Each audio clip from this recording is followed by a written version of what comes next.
a crochet designer, and this is the Nomad Stitches podcast. You can find me on Instagram at NomadStitches, or on my website NomadStitches.com, or on Lovecrafts, Etsy, or Ravelry as NomadStitches as well, with all my designs and patterns there. So this is episode 3 of the podcast, and today's episode is going to be a little bit different because I don't have that many whips and FOs to show you at the moment because I've just been quite busy with life and also working on some secret projects that I can't really show you. So instead of that, today I'm going to go through my 13 favorite makes of the year.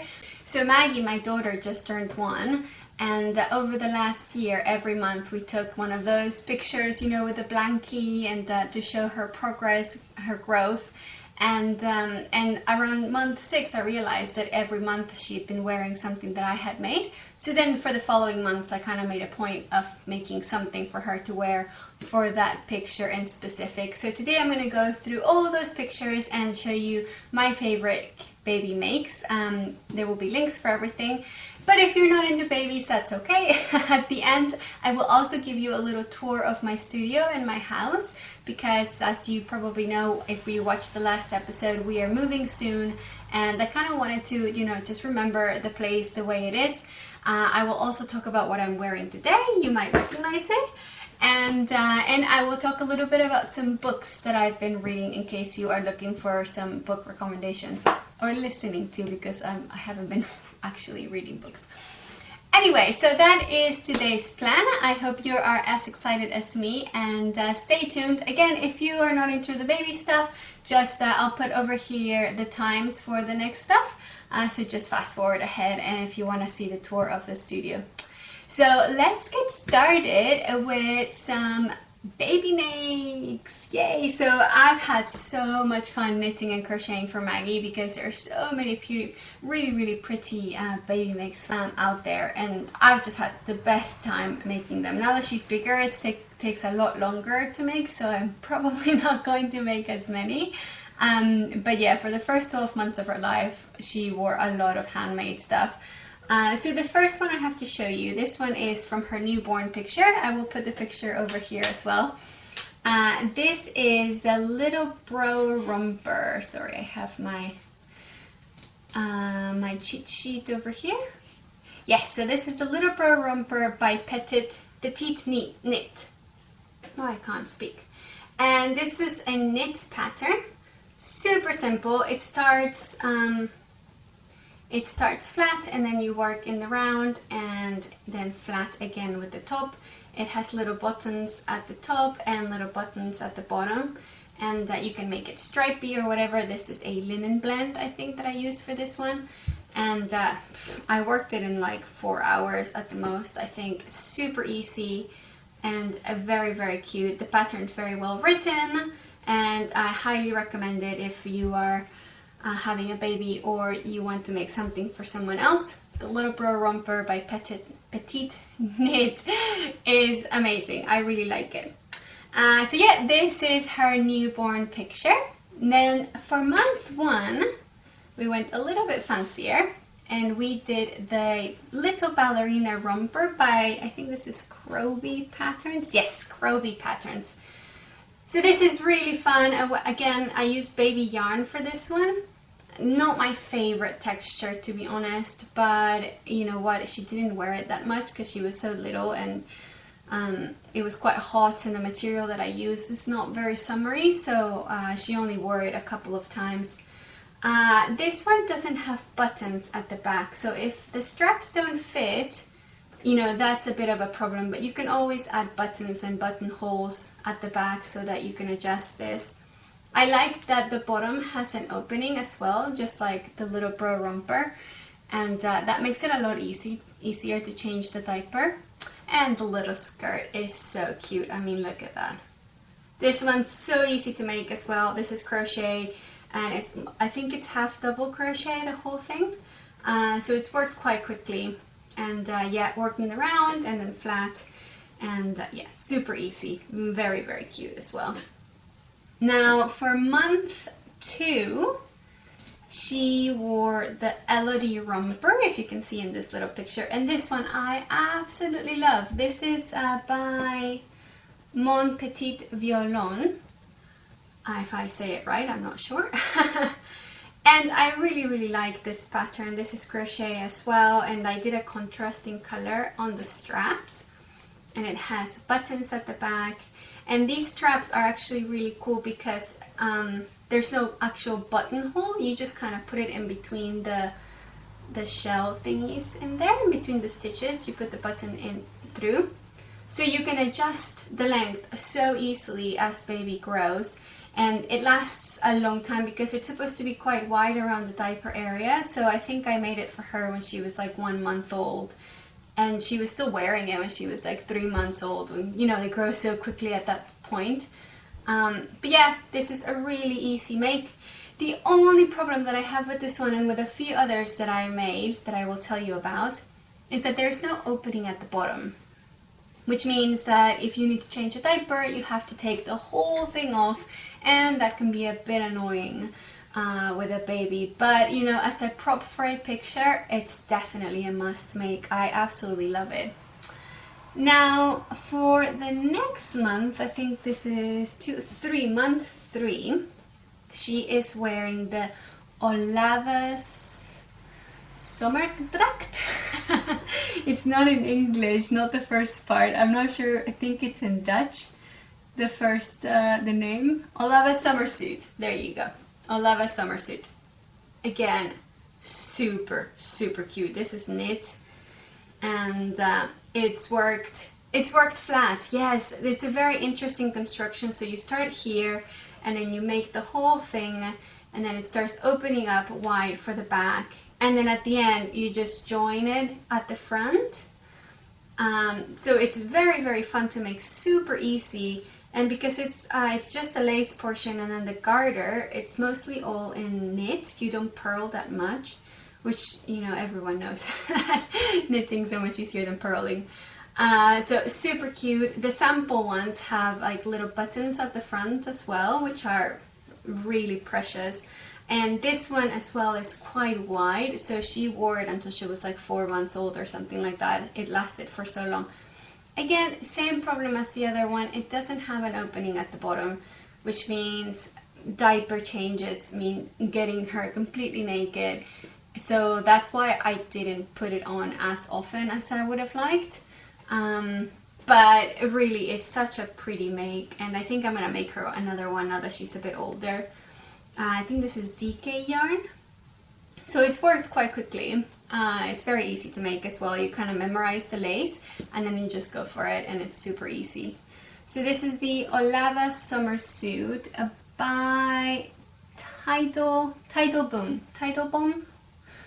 Goodness, I don't know how to say these names. I'm so sorry.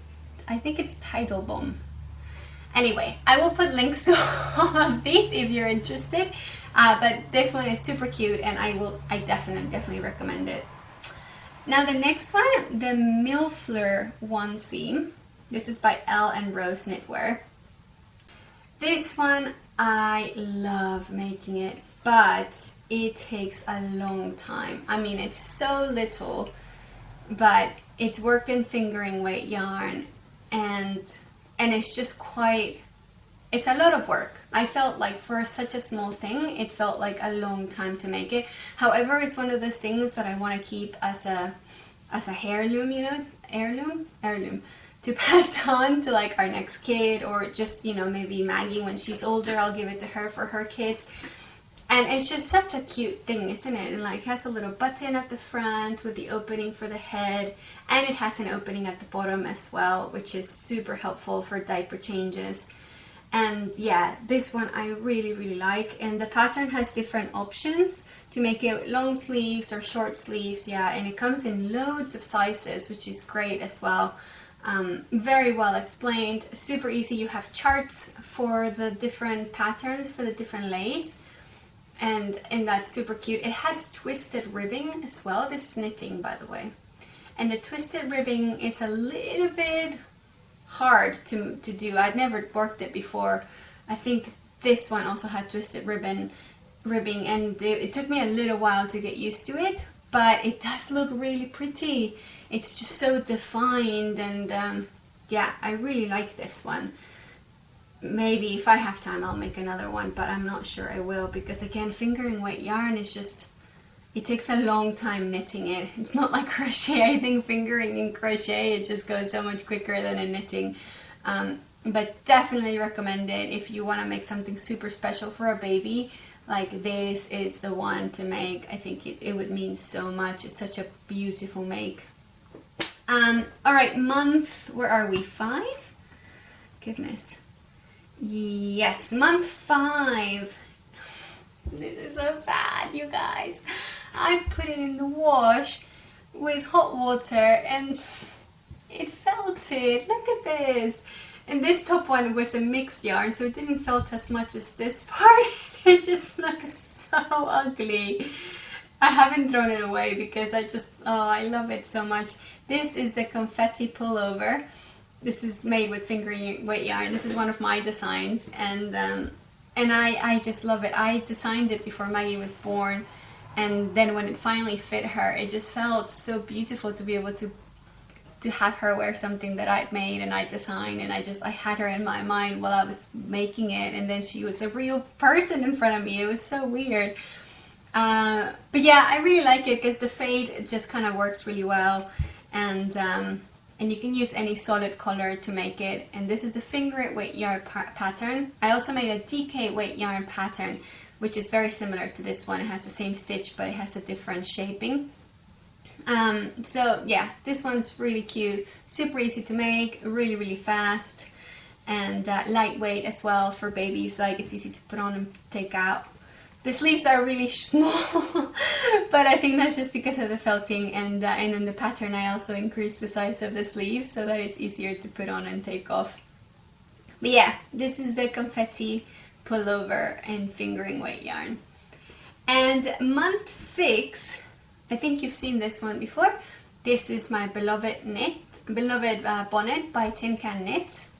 This one, I've told you before, I loved it. It has some of hand-dyed yarn that I dyed myself, and see, I didn't have enough of it, so you can see there's a different color going through. But I don't care, it's so pretty, and it sits so well on my baby, if you can see here the picture. This one it's one of my favorite makes. I've talked a lot about this one in my past podcast, so I will not go on over it all over again.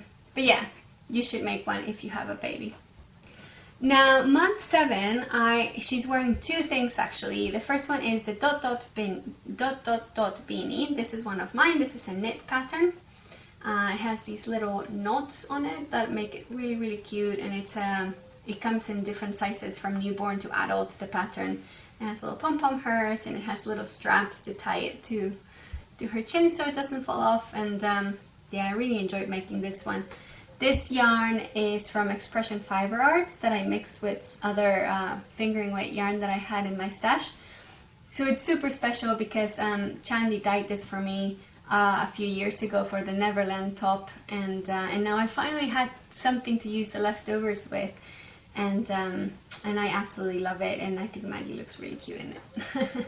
And in this same picture, she's also wearing this jumper, which is the, let me get it right, Itty Bitty Sweater by Maison Dene. Maison Dene? Anyway, Maison Dene, I think. Itty Bitty Pretty Sweater, that's what it's called. And it's a raglan construction with some lace going through the middle. And I actually learned a lot making this one, the way the raglan works with the short rows. And it's just so small and fast and easy to make. So it's a great learning opportunity if you're into, knitwear construction and you want to learn a little bit more about how a top-down raglan sweater is worked, and you're a bit scared of making your own. Make a baby one. This pattern is excellent for that. It teaches you a little bit how that works. I love that the raglan shaping has those little eyelets on it, so it looks really cute. This is knitted in a fingering weight yarn.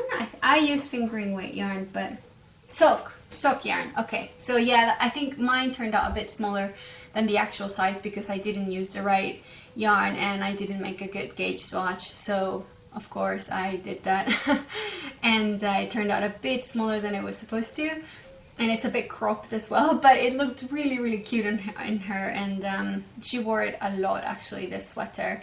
Now it doesn't fit, of course, but I love it, and I will save this forever. And this is a cotton and wool mix, and merino wool mix.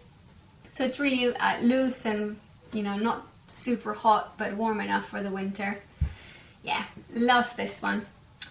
Next one. Oh, I love this one, you guys. This was one of my favorite makes. It took me forever to make it. This is a Ruffle Romper by Knitting for Olive. Again, this is fingering weight yarn, and I was just so slow because it's not difficult. You know, you work in rounds. Oopsie, sorry. You work in rounds in stockinette, and it should be so easy to finish. But it took me forever because I was very slow. She looks so cute in that picture. I mean, I absolutely love this romper, and you know what? It might still fit. It's too hot now for her to wear it, but it has just such a generous fit because it's so baggy, so she can wear it. You know, baby can wear it for like 6 months, literally. I think this is the 6-month-old that I made, and it still has so much space. And it has an opening at the bottom, which means, you know, diaper changes are easy. The ruffles are just adorable. I was supposed to make the long sleeve, but I ran out of yarn, so that's why the ruffles are a different color, but I really like that. It has a little opening at the back as well for the head, so it's easy to put in and out. And I absolutely love it. This is Expression Fiber Arts yarn as well. I bought this one a while ago as well. And I just had it in my stash. I didn't know what to use it for. I started some socks with it actually, and then I frogged those and started making this instead, and I'm so glad because it's beautiful. The color is just, I don't know if you can see, there's lots of pinks and greens and a bit of yellow. Oh, it's just so pretty. Yeah, this is probably my favorite of all the things I've made Maggie, and I'm so sad that she's growing out of all these things. It's not fair. Now the next one is month 9, and she's wearing this pretty little number. This is a crochet romper. This I made up. My plan was to write a pattern for it, and I never did, and I really should because it's super cute. It has little ruffles at the side, so maybe I will eventually, but I just yeah, I just kind of started working it, and the maths were a bit too complicated for me at the time, and instead of sitting down and writing it down, I just improvised for her, and then I made another one for a friend, and I improvised as well, and instead of just sitting down and actually figuring out the maths and being able to, you know, write a pattern, I didn't do that, and then I didn't take notes, and now I have to rework it again so I can figure out how I made it. But I really like it. It's just such a cute little romper, isn't it? But yeah, sorry. No pattern for this one. Then month 10, this is the Confetti DK pullover. So this is the Mommy and Me set. You can find it in my shop. I will put a link in the description. This one has the opening at the back. The other one had it on the side, and this one's at the back. And this is a raglan construction. And to be honest, I think this one is better because the way it's constructed, it has short rows at the back, and I just find it more comfortable. At least the adult one is my favorite jumper that I've ever designed or made because it just sits so well on my shoulders. It took me so much work to figure it out, but I love it. And this is the baby version. This is made with La Bien Aimée yarn, and the fade is just amazing, isn't it? Those colors, I'm not even sure you can see them properly. It's just so pink at the top, and then ends up with that gray, and she looked so cute in it. Not sure it'll fit for much longer either though, which is so sad. And then month 11 is her little lovey by Cirella, which I've talked about, and but yeah, this was month 11, and if you want to know more, you can watch my latest episode 2, and I talk a little bit more about this guy. And the last one is the Hope Romper, which she wore on her birthday, and this is one of my designs as well, and I absolutely love it. there is a boy and a girly version, or boyish and girly-ish, because it's not really for boys or girls. I think everyone should wear whatever they want. But I love the rainbow part. This has a shell body made of shells, which is a bit more feminine, and it has an opening at the bottom, which, to be honest, I think it's a necessity for a baby romper, because otherwise how are you supposed to change a diaper? But anyway, these are my 12 months of baby makes. Look at that. It feels like so much, but this year went so quickly, and I am so sad that she doesn't get to wear these anymore. But I am definitely keeping them, and maybe we will have another one, and maybe it will be a girl, so maybe these will be worn again. If not, I will save them and give them to her when she's older, or put them in her teddy bears or something like that. But I just think they're too special to throw away or to give away. I don't know, what do you think? What do you do with your baby makes when they're finished? I think it's different when you buy something, but when you make it and you spend the time and the love, it's difficult to let them go, isn't it?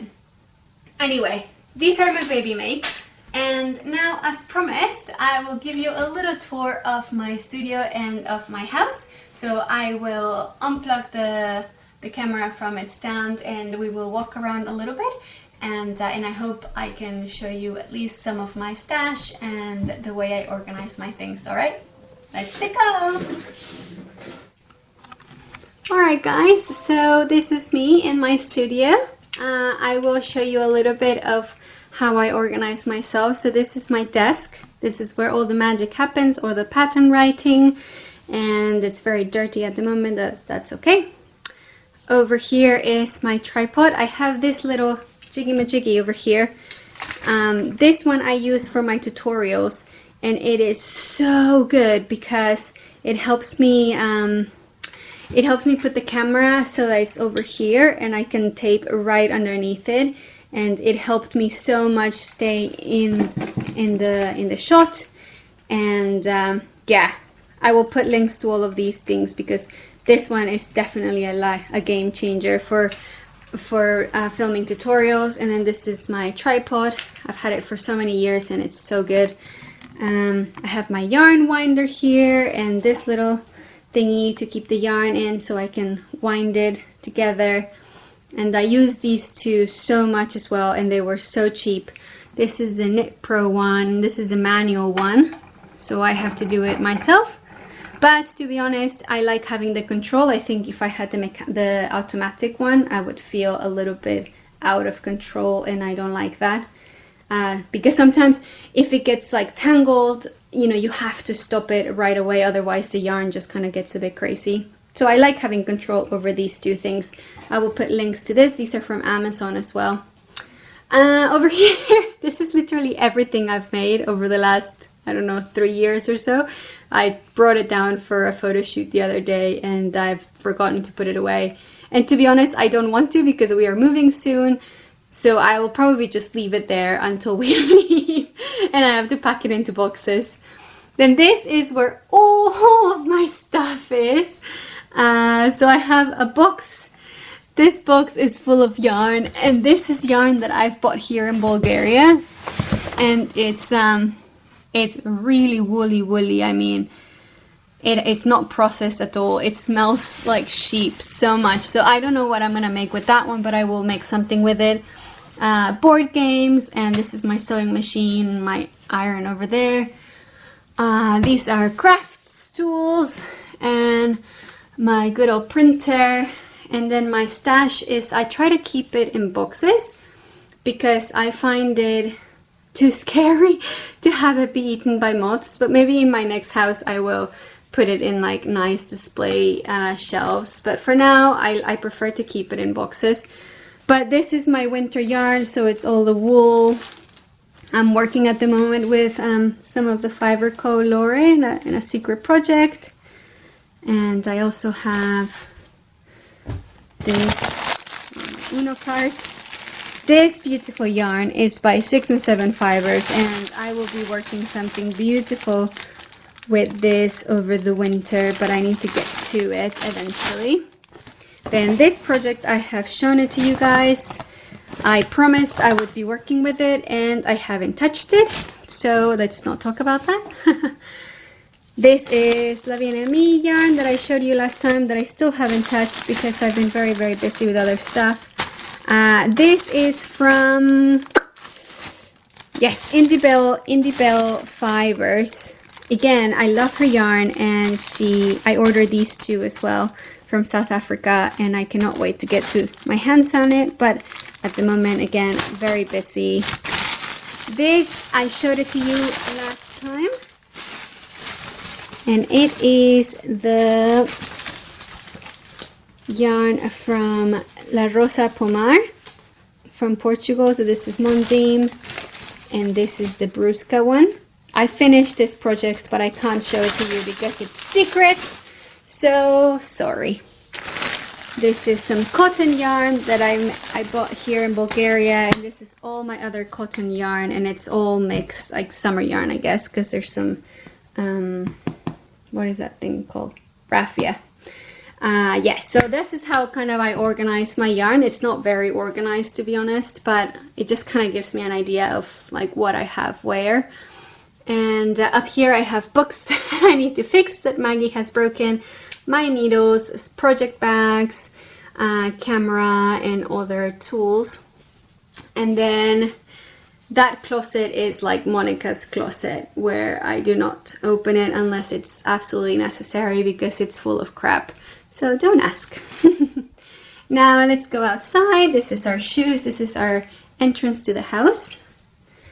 And then we have the stairs. Upstairs are the bedrooms and Cal's working space.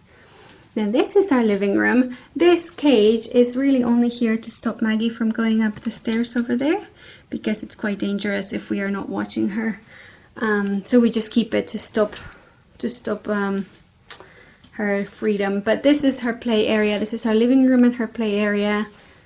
Like I said, I'm doing a bit of a Montessori thing, so she has all her toys out for her to just grab and play, and her books as well are displayed there. And these are our dogs.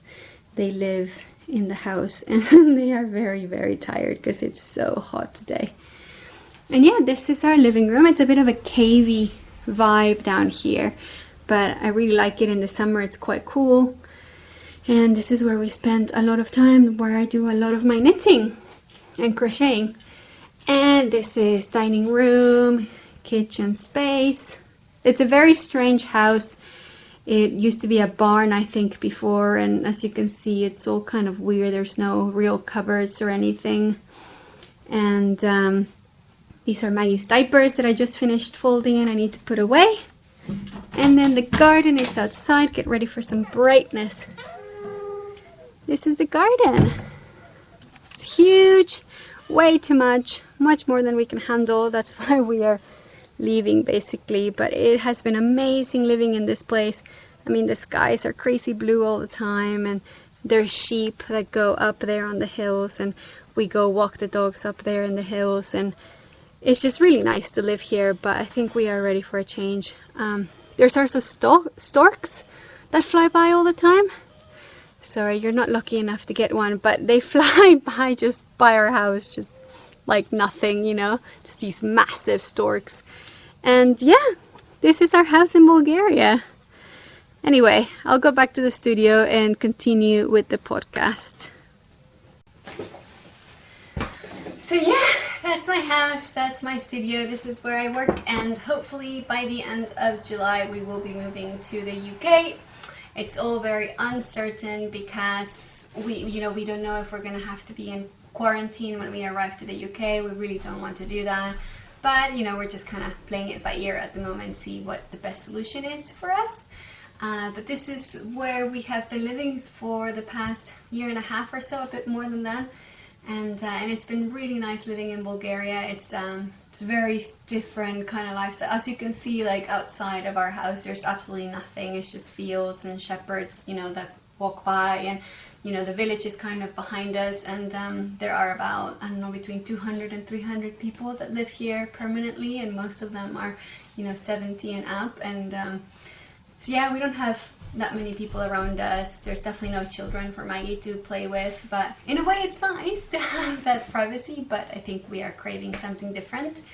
So yeah, that's our lives here, and maybe when we are in England I will give you another tour of my new studio if I'm able to have a studio there. I'm not sure how big the house is, but I think there will be a space for me, which I really hope there is, because I need to put all this stuff somewhere. Anyway, next part, I told you I was going to talk about what I'm wearing. So this is my, let me move this. So this is my Mosaic Ganesh top.